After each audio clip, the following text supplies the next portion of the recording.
இப்படிலாம் விந்து போச்சுன்னா என்ன ஆகும் தெரியுமா? கை கால் நடுக்கம், கண்ணம் ஒட்டி போதல், கண்ணு ரெண்டும் உள்ள போதல், பார்க்கறதுக்கு ஓல்டு மேன் மாதிரி இருப்பான். என்ன மேன்? தாத்தா மாதிரி. தாத்தா மாதிரி இருப்பான். பார்க்கறதுக்கு இளைஞராகவே இருக்க மாட்டான்.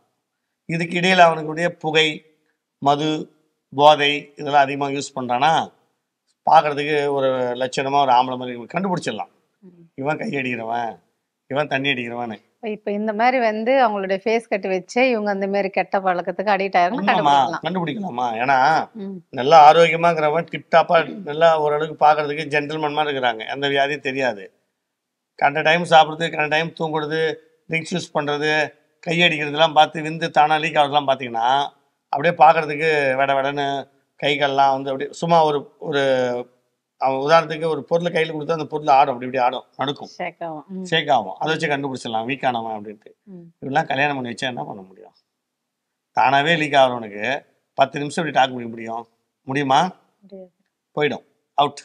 1 2 3 அவுட்டு. அதுதான் அந்த பையனுக்கு. அதனால அவனை முதல்ல என்ன பண்ண, கல்யாணம் பண்ண சொல்லு. நானா சொல்லணும்? ஆமா, நீ உனதானமா போன் பண்ணா? என்கிட்ட டவுட் எல்லாம் கேட்டா டவுட்டை கிளியர் பண்ணி சொல்லுமா.